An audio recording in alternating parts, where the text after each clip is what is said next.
ಏನು ಕನ್ನಡಕ ಇಲ್ದಿದ್ರೆ ಏನು ಕಾಣಿಸಲ್ಲ.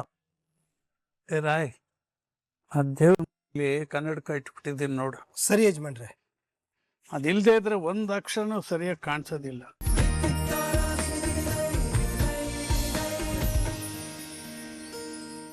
ದೇವ್ರೆ, ನನಗೆ ಯಾಕೆ ಈ ರೀತಿ ಒಂದಾದ್ಮೇಲೆ ಒಂದು ಕಷ್ಟದ ಮೇಲೆ ಕಷ್ಟನ ಕೊಡ್ತಾನೆ ಇದೆ?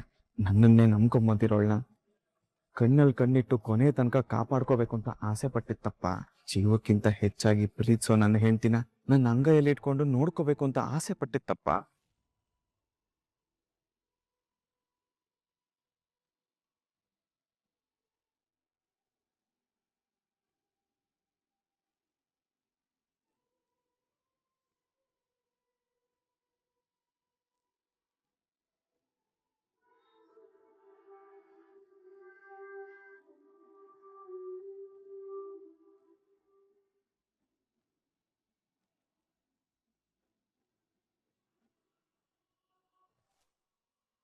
ದೇವ್ರೆ, ನೀನ್ ತುಂಬಾ ಪವರ್ಫುಲ್. ನಿನ್ನ ಹತ್ರ ಏನೇ ಬೇಡ್ಕೊಂಡ್ರು ನೆರವೇರುತ್ತೆ ಅಂತ ಚಾರು ಅಕ್ಕ ಹೇಳಿದ್ರು. ಅವರು ನಿನ್ನ ಹತ್ರ ಇದೇ ರೀತಿ ಬೇಡ್ಕೊಂಡು ಕಣ್ಮುಚ್ಚಿ ಬಿಡೋಷ್ಟ್ರಲ್ಲಿ ರಾಮಾಚಾರ್ಯ ಅಣ್ಣ ಅವ್ರ ಎದುರುಗಡೆ ನಿಂತಿದ್ರು ಅಂತ ಹೇಳಿದ್ರು. ಈಗ ಅದೇ ನೋವು, ಕಣ್ಣೀರು, ಸಂಕಟ ಎಲ್ಲ ನನಗೂ ಇದೆ. ಈಗ ನಾನು ನಿನ್ನ ಹತ್ರ ಅದೇ ರೀತಿ ಬೇಡ್ಕೋತೀನಿ. ನನ್ ಕಣ್ಮುಚ್ಚಿ ಬಿಡೋಷ್ಟ್ರಲ್ಲಿ ರಾಘುನ ನನ್ ಮುಂದೆ ನಿಲ್ಲಿಸ್ತ್ಯಾ ಪ್ಲೀಸ್ ದೇವ್ರೆ? ಸರಿ, ನಾನು ಈಗ ಅದು ಒಂದು ಪರೀಕ್ಷೆ ಮಾಡೇ ಬಿಡ್ತೀನಿ.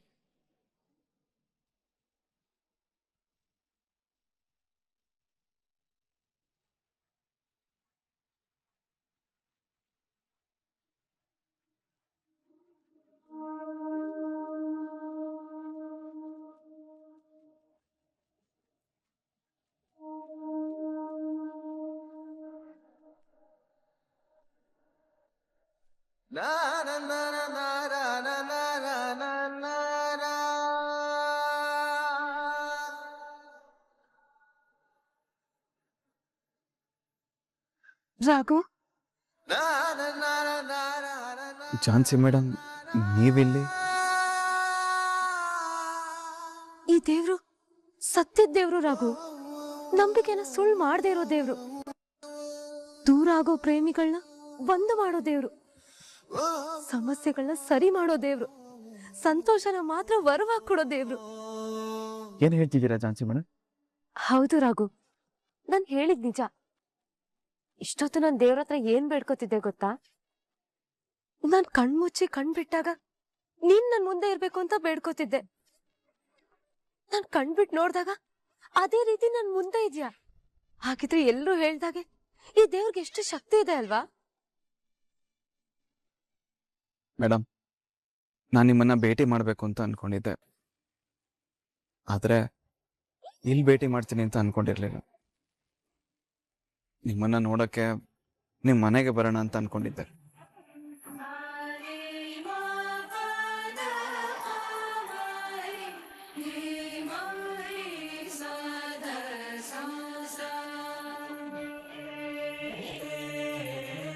ನೀನ್ ಹೇಳ್ತಿರೋದ್ ನಿಜಾನ ರಾಘು? ನೀನ್ ನನ್ನ ಭೇಟಿ ಮಾಡ್ಬೇಕು ಅನ್ಕೊಂಡಿದ್ದ? ಹೌದು ಮೇಡಮ್, ನಿಮ್ಮನ್ನ ಭೇಟಿ ಮಾಡಿ ಈ ಫಾರ್ಮ್ಗೆ ಸೈನ್ ಹಾಕ್ಸ್ಕೋಬೇಕಿತ್ತು.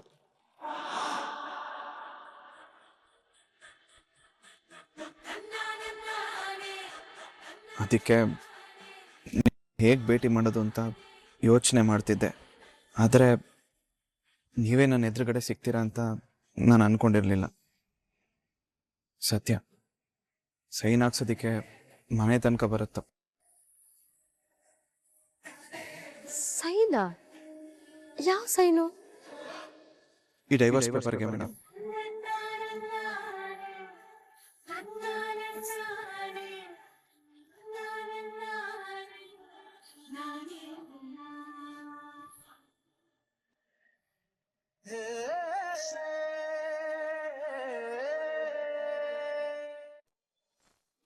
ಈಗ ಆ ವಿಷಯ ಬಿಟ್ಬಿಡು. ನೀನು ನಿನ್ನ ಸಂಸಾರದ ಕಡೆ ಗಮನ ಕೊಡು.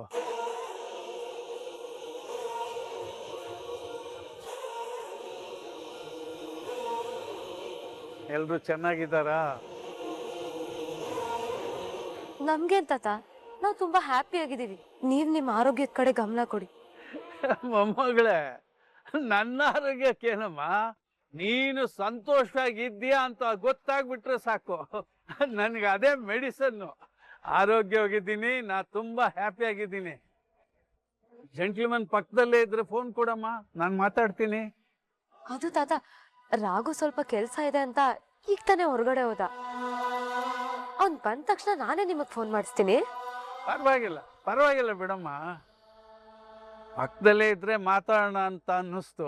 ಇರ್ಲಿ ಬಿಡು, ಅವ್ನು ಬಂದ್ಮೇಲೆ ನಾನು ಕೇಳ್ದೆ ಅಂತ ಹೇಳು. ಸರಿ ತಾತ, ನಾನು ಹೇಳ್ತೀನಿ. ಆಮೇಲೆ ಜೆಂಟ್ಲ್ಮನ್ ಹ್ಯಾಪಿ ಆಗಿದ್ಯಾನಾ? ನೀವಿಬ್ರು ಹ್ಯಾಪಿ ಆಗಿದ್ದೀರಾ? ತುಂಬಾ ತುಂಬಾ ಹ್ಯಾಪಿ ಆಗಿದ್ದೀವಿ ತಾತ. ಸರಿ ಕಣಮ್ಮ, ನನಗೆ ಆ ಸುದ್ದಿನೇ ಯಾವಾಗ್ಲೂ ನನ್ನ ಕಿವಿಗೆ ಬೀಳ್ತಾ ಇರ್ಬೇಕು. ಫೋನ್ ಇಡ್ತೀನಿ. ಸರಿ ತಾತ. ರೈಟ್ ಅಮ್ಮ ಮಗಳೇ.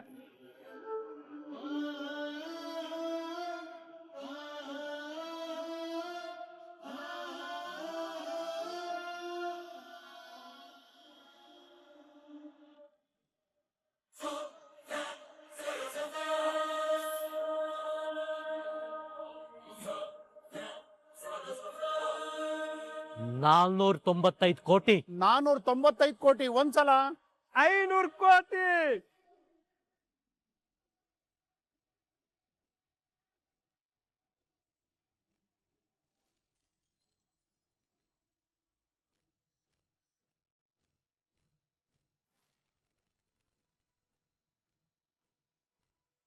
डैड क्या हो गया?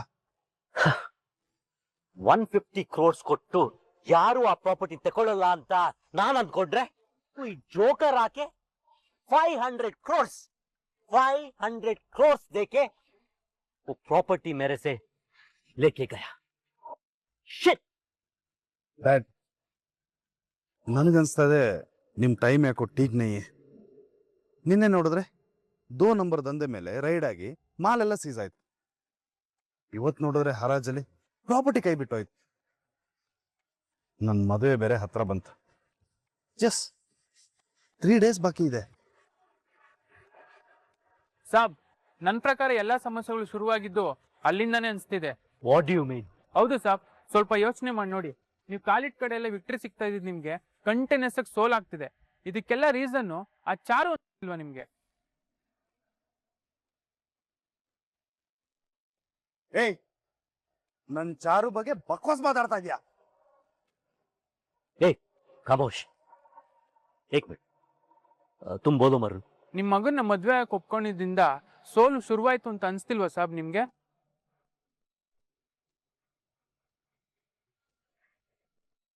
Varun, what are you trying to say? ನಿಮ್ ಮದ್ವೆ ಯಾವಾಗ ಫಿಕ್ಸ್ ಮಾಡಿದ್ರೋ ಆಗ್ಲಿಂದಾನೇ ಈ ಸಮಸ್ಯೆ ಆಗ್ತಾ ಇದೆ.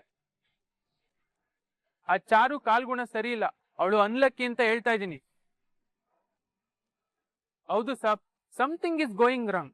ನಿಮ್ಗೆ ಮೇಲಿಂದ ಮೇಲೆ ಸೋಲು ಆಗ್ತಾನೆ ಇದೆ. ಆದ್ರೂ ಮಾನ್ಯತಾ ಮೇಡಮ್ ಒಂದ್ ಕಾಲ್ ಕೂಡ ಮಾಡಿಲ್ಲ ನೋಡಿ. ಇದು ಎಷ್ಟು ಸರಿ ಎಷ್ಟು ತಪ್ಪೋ ನನಗೆ ಗೊತ್ತಿಲ್ಲ. ನನ್ನ ಅನುಮಾನ ಅಂತೂ ಕರೆಕ್ಟ್ ಸಾಬ್.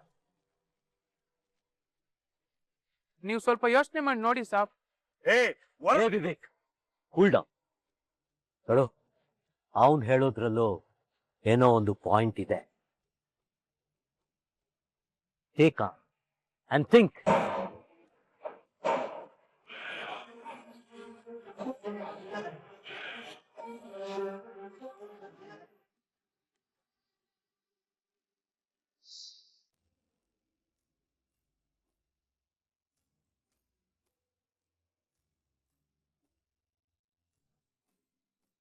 ಚಾನ್ಸಿ, ಸಮಸ್ಯೆ ಇರೋದು ನಿನಗೆ.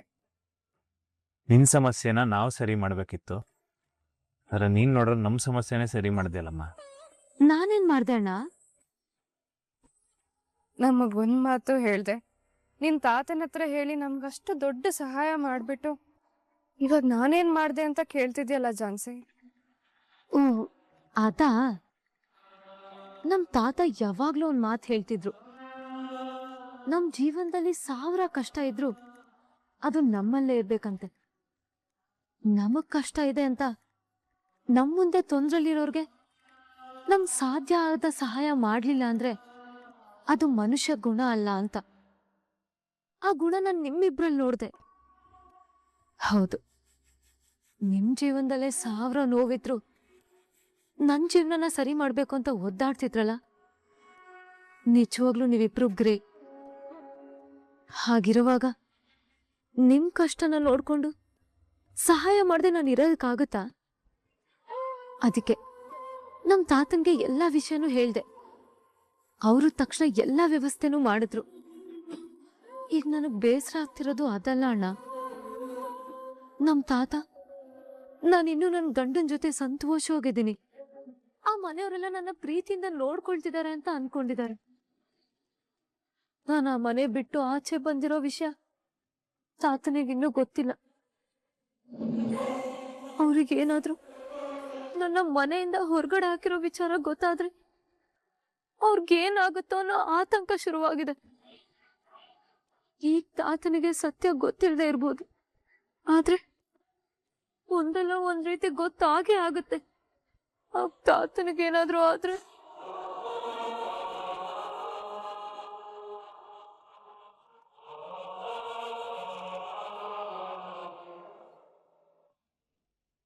Post ಪೋಸ್ಟಾ?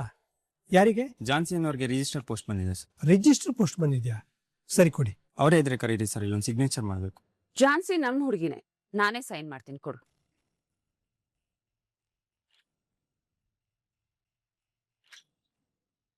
Thank you ma'am.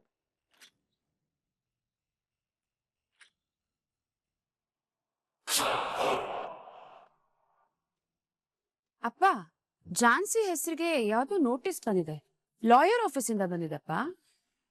ಝಾನ್ಸಿಗೆ ನೋಟಿಸ? Lawyer ಇಂದಲ್ಲ? ಯಾರು ಲಾಯರು? ಓ, ಜಗಪತಿ ಬಾಬು. ಯಾರು ಇವನು?